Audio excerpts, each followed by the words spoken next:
Edgar Allan Poe, cuánto de inconfundible, de irrepetible tiene el maestro del cuento.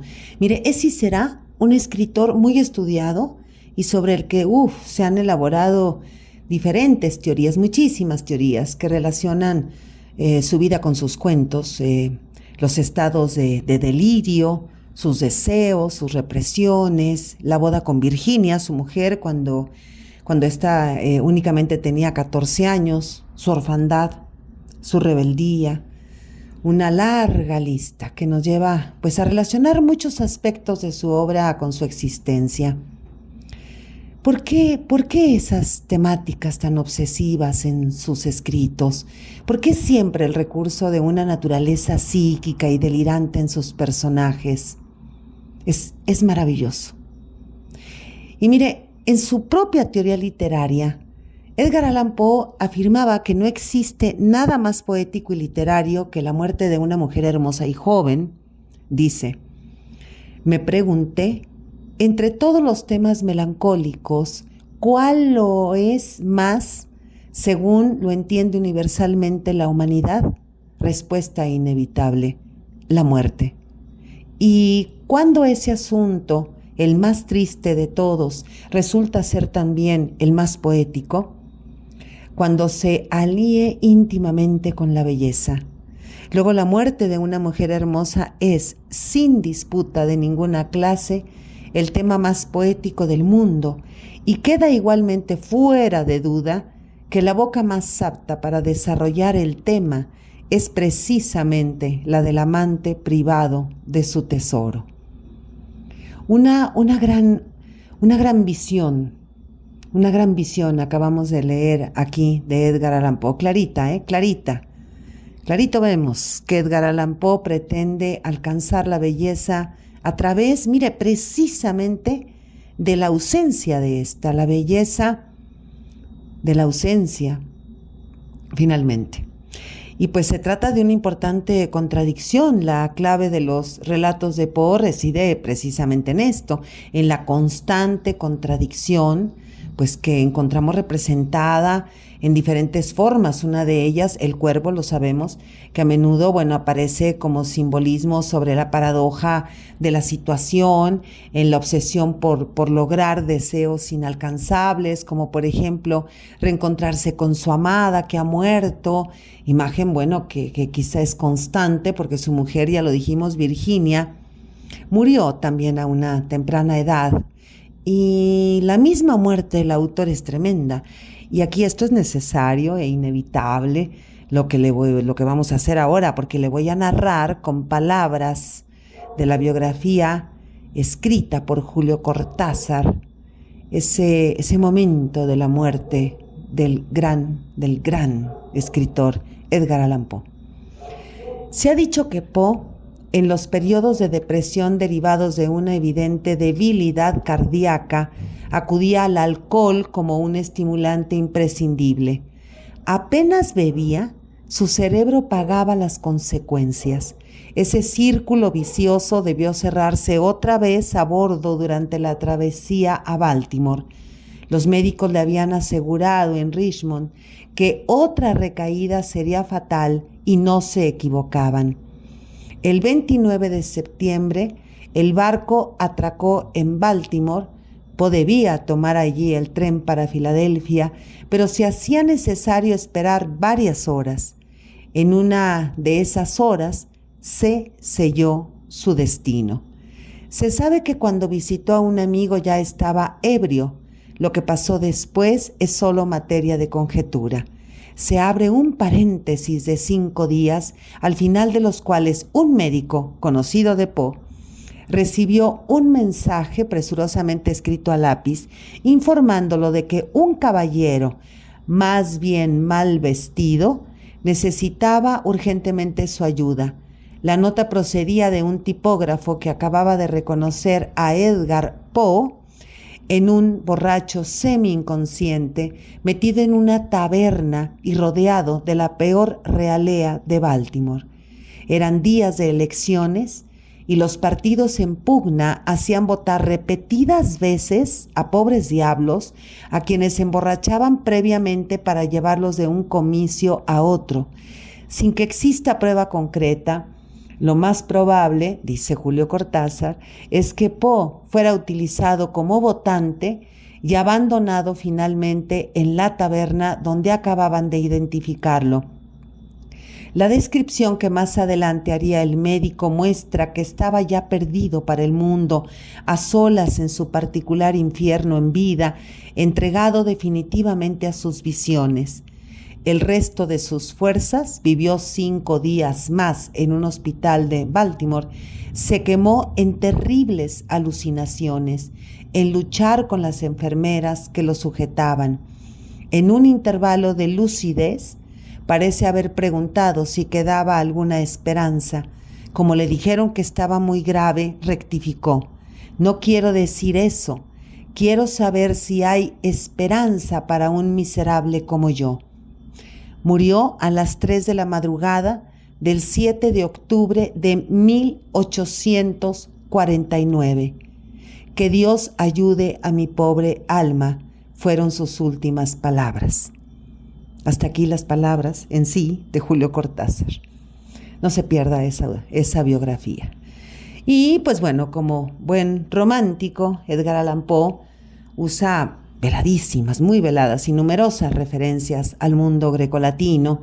Por eso, bueno, le recomiendo leer las tragedias, sobre todo en este caso, las de Antígona, de Sófocles y de Eurípides. Pues le recomiendo la lectura de Ifigenia entre los Tauros, Electra e Ifigenia en Áulide. Mejor lea todas, porque mire, sin duda tenemos que estar a la altura del escritor. Y Poe fue un extraordinario lector y eso influyó en su rica imaginación, pues donde está evidente el conflicto deseo-culpa, la obsesión, el poder irrefutable de lo psíquico, pues entre muchos aspectos más y muy relevantes en sus cuentos, ¿no? Inmersos en atmósferas siniestras, pues propias del movimiento romántico al que perteneció, lo grotesco, lo gótico, lo perturbador, lo ominoso en el interior del alma. Dice Poe: consiste mi propósito en demostrar que ningún punto de la composición puede firmar a la intuición ni al azar, y aquella avanzó hacia la terminación paso a paso con la misma exactitud y lógica rigurosa propias de un problema matemático. Edgar Allan Poe, siempre con una agudísima capacidad de observación, una gran inteligencia, una enorme lógica inductiva, centradas pues en la correspondencia entre los fenómenos psíquicos, dijéramos, del personaje y la atmósfera siniestra, ominosa del relato. Y sin duda es un escritor analítico que nos va sumergiendo en las oscuras profundidades pues de la mente humana mediante esos hechos, ¿no?, extraños que se nos van a aparecer en esas atmósferas siniestras. Bueno, vamos a Berenice, al cuento titulado Berenice. Y pues de entrada nos enfrentamos con un primer elemento del carácter trágico del cuento. Me refiero a un paratexto a la manera de epígrafe, escrito en latín, atribuido al poeta árabe Sayyad, que funciona como prolepsis, es decir, anuncia lo que sucederá en la historia y que se traduce algo así como, ya que abro comillas, ¿no?, en esta traducción del epígrafe: decíanme los amigos que encontrar algún alivio a mi dolor visitando la tumba de la amada. Pues ingresamos y el cuento inicia en media res. ¿Qué es esto? Pues es decir, que inicia en un hecho que justificará el final y que a la vez está vinculado al encadenamiento de las acciones. Y bueno, se nos va a aparecer aquí la desdicha, que como se nos aparece como el segundo elemento del carácter trágico del cuento. Y mire qué extraordinaria forma de iniciar. La desdicha es diversa. La desgracia cunde multiforme sobre la tierra, desplegada sobre el ancho horizonte como el arco iris. Sus colores son tan variados como los de este y también tan distintos y tan íntimamente unidos, desplegada sobre el ancho horizonte como el arco iris. ¿Cómo es que de la belleza he derivado un tipo de fealdad, de la alianza y la paz un símil del dolor? Pero así como en la ética del mal es una consecuencia del bien, así en realidad de la alegría nace la pena. Y mire, esta última afirmación tremenda, de la alegría nace la pena. Bueno, de algún modo, también el resto, se vincula a esa escuela helenística de los estoicos. Nunca ser tan feliz que nos desgracie la pena. Más adelante el cuento dice, las agonías que son se originan en los éxtasis que pudieron haber sido. Evidente aquí, la presencia del trágico Eurípides. La desdicha y el dolor se despliega como un arco iris, una antítesis, que bien puede ser imagen de los hechos trágicos, a la manera de ese desplegarse, ¿no?, de los colores espectrales en los momentos de suspenso. También podría ser imagen de los espectros del trastorno mental usados por Edgar Allan Poe, pues como vehículo de los actos del narrador protagonista y por tanto autobiográfico, que se sitúa, mire, con un foco interno muy fijo, así como es su mente, y que se presenta ante el lector con el nombre de Egaeus. Pues este hombre sufre una melancolía hereditaria. Y aquí otra vez, Edgar Allan Poe vincula el relato a los griegos, que tanto peso otorgaron a la genealogía. El destino está escrito en los ancestros. Parece murmurarnos ahí la trilogía de Orestes, de Esquilo, y el ciclo tebano de Sófocles. Y pues aunque Egaeus omite su apellido, es uno de los pocos narradores obsesivos de Poe, del que al menos tenemos acceso a su nombre de pila. Se trata de un solitario, de un desvaído habitante de una biblioteca, un aposento decadente y apolillado, en donde nació, creció y pues seguramente ahí desarrolló esa monomanía que durante la primera parte del cuento se encarga de intentar describir, pero con mucha dificultad el protagonista. Y pues al parecer hablamos de una tendencia enfermiza a la atención casi mórbida hacia ciertos objetos triviales, una atención que va derivando en reflexiones desagradables y en una especie de obsesión imposible de combatir. Egaeus nos propone que nos situemos en ese trastorno, y que según intuimos es el motor narrativo de toda la historia. Mire, nos dice, una morbosa irritabilidad de esas propiedades de la mente que la ciencia psicológica designa con la palabra atención. En mi caso, las facultades de meditación, por no hablar en términos técnicos, actuaban y se concentraban en la contemplación de los objetos más comunes del universo, lo cual hacía reflexionar largas, infatigables horas con la atención fija en alguna nota trivial, estar absorto durante buena parte de un día, perderme toda la noche, soñar días enteros, así como perder todo sentido del movimiento o de la existencia física mediante una absoluta y obstinada quietud del cuerpo, mucho tiempo mantenida. Estas eran algunas de las extravagancias más comunes y menos perniciosas provocadas por un estado de las facultades mentales, en realidad no único, pero capaz de desafiar cualquier tipo de análisis o explicación. En mi caso, el objeto primario era invariablemente trivial, aunque adquiría, mediante mi visión perturbada, una importancia refleja irreal. Uno dice que le costaba trabajo describir su propia enfermedad, pero después uno lee y relee y uno dice, bueno, Edgar Allan Poe y la ciencia, Edgar Allan Poe y el psicoanálisis, Edgar Allan Poe y la mente, ¿Qué hace este hombre tan genial llamado Edgar Allan Poe cuando leemos esta parte? Es una cosa cómo se va desplegando, ¿no?, la enfermedad en la descripción de ese narrador protagonista, y que al mismo tiempo pues también se va desplegando, ¿no?, esa melancolía heredada, cuando nos dice: con una analepsis nuestro linaje ha sido llamado raza de visionarios, pues es decir, una visión del pasado que justifica la descripción también de la casa, de la biblioteca, como si de su mente se tratara, donde ya ha muerto la madre, donde nace él. Y más adelante dirá: es ocioso decir que el alma no tiene una existencia previa. Yo estoy convencido. Mire, aquí Edgar Allan Poe, tan genial siempre, nos remite al concepto, sin duda, de la metempsicosis griega, los recuerdos de un alma que transmigró, fíjese, después de la muerte a otro cuerpo, y que, bueno, de alguna manera, dicho con otras palabras, la imagen de la metempsicosis sería pues la de una mente que recuerda lo que no ha vivido, sino que ha sido vivido por alguien que ya falleció y que su mente habita en la nuestra.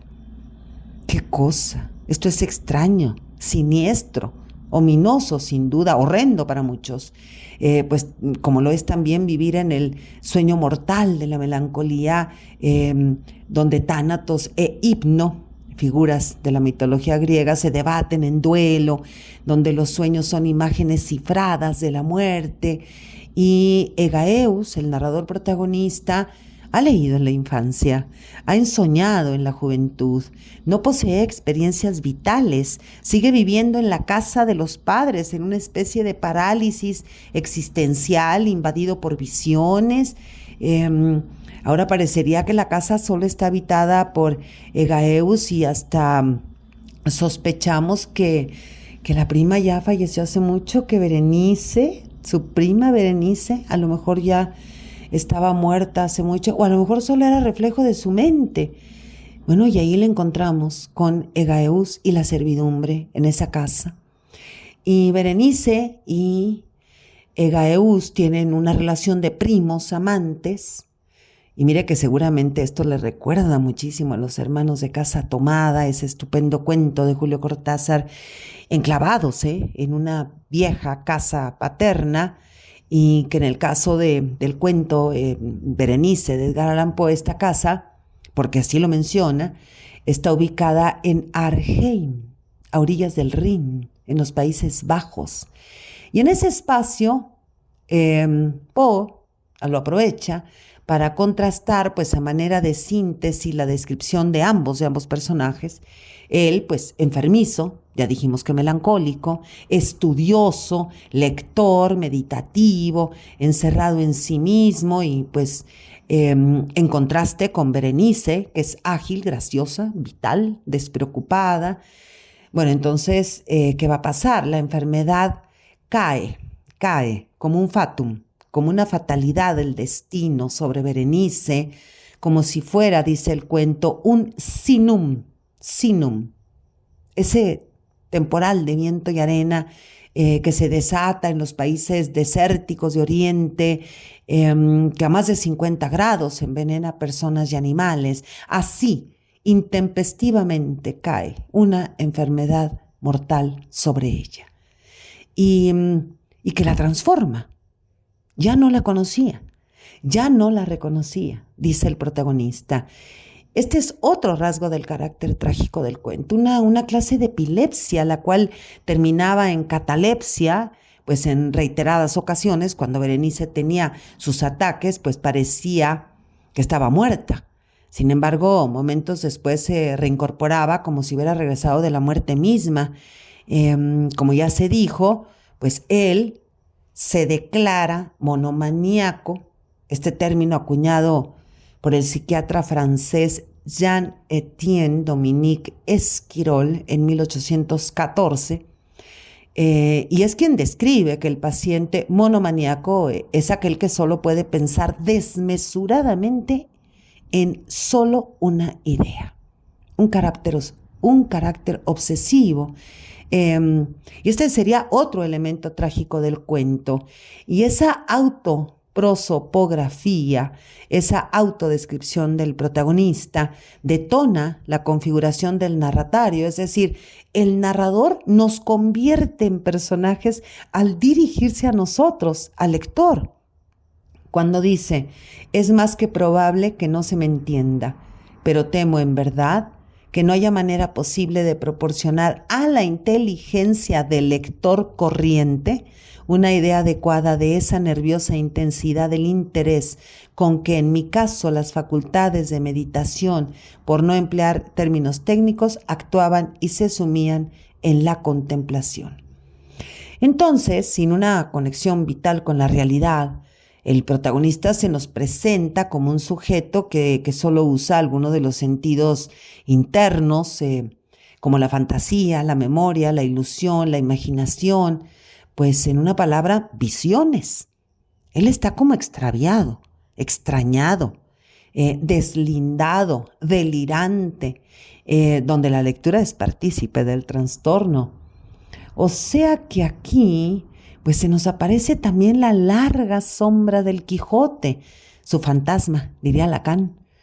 Y pues no es gratuito que el protagonista mencione algunos libros y autores que se dedican a estudiar la naturaleza de la divinidad, la resurrección de Jesús, que alegóricamente Edgar Allan Poe nos la entrega como una imagen siniestra, el que resucita de entre los muertos.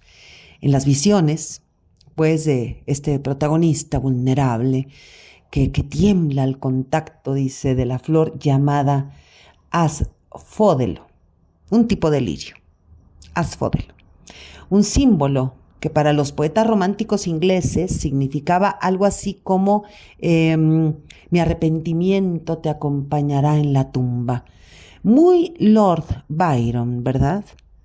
También ese lirio que los ingleses, los poetas ingleses románticos llaman lily, significa, y que Alejandra Pizarnik lo va a tomar también, significa tristeza por ausencia y que, mira, además es la base para elaborar la bebida del ajenjo, que también la ingería Edgar Allan Poe, el ajenjo o absenta, que tanto lo sabemos egipcios como griegos la consumían para curar la melancolía.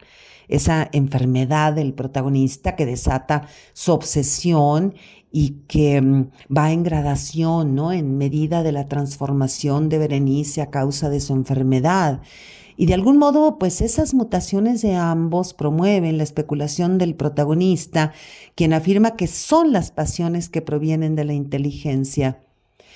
Él ha leído tanto, ha observado tanto, ha pensado obsesivamente tanto, pues que quizá las ideas las ha mutado en visiones macabras, y gira ahora el relato con una peripecia incomprensible para quienes leemos.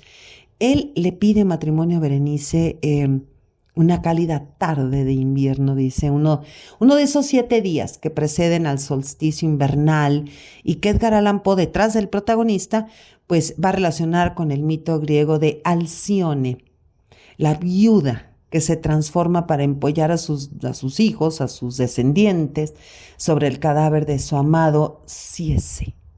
Bueno, mire, Ciese, nos dice el mitólogo genial, Robert Graves, es hijo del lucero del alba o la estrella de la mañana, y que en las mitologías pues sería Afrodita o Venus o Lucifer o Cristo o la Virgen María. Y aquí el asunto se empieza a ser mucho más complejo porque en Berenice se le aparece a su amado transformada.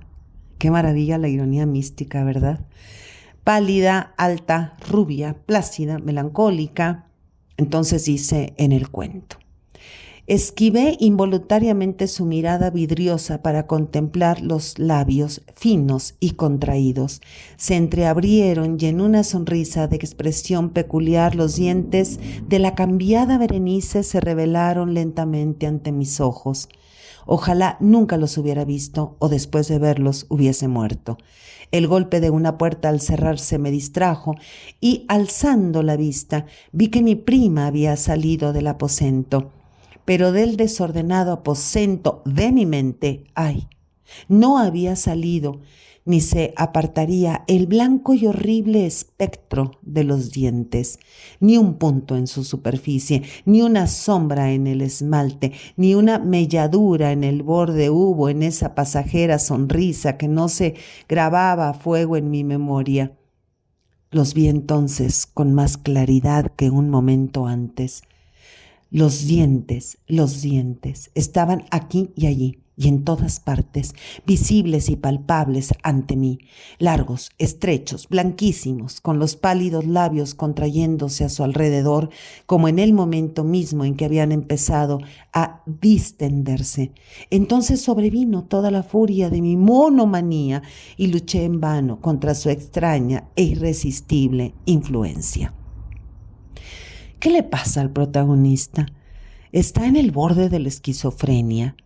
Pues una visión que él asocia con la expresión de los sentimientos en los pasos de ballet de la bailarina francesa Mademoiselle Saget, para contrastarlos quizá con sus ideas obsesivas simbolizadas en los dientes de Berenice, sus deseos inconscientes de morir, dejar ya que la muerte gane la partida, dejar de agonizar torturado por su mente y por el dolor de la enfermedad y la muerte de su amada Berenice. Y en ese momento el cuento gira de nuevo esto que Aristóteles llama peripecia. Al decir el protagonista, yo había hecho algo. ¿Qué era? La respuesta está en la caja del médico, una caja cerrada. Y en la frase del epígrafe, que la vuelve a repetir. Y aquí el cuento vuelve a girar otra vez para aún atraparnos más en su ambigüedad. ¿Berenice ha muerto o estaba cataléptica? ¿La enterraron viva? Él la desenterró y la mató al extraerle los dientes que estaban contenidos en la caja del médico. Fue su manera de extirparse la monomanía y de darle a ella la paz en la muerte. Mire que el cuento se mueve de la conjunción a la disyunción, se mueve su eje actancial. Los deseos de él matan a ambos, son opositores, son enemigos, son asesinos. Lo siniestro es el motor del movimiento del eje, pues que conecta los posibles sentidos en un cuento que produce múltiples interpretaciones que incitan a quienes leemos pues a reescribir nuestra versión de lectura, a reescribir los significados de los textos con carácter trágico. Berenice es uno de los extraordinarios cuentos de Edgar Allan Poe. Soy Margarita Díaz de León, Literatura en Espiral.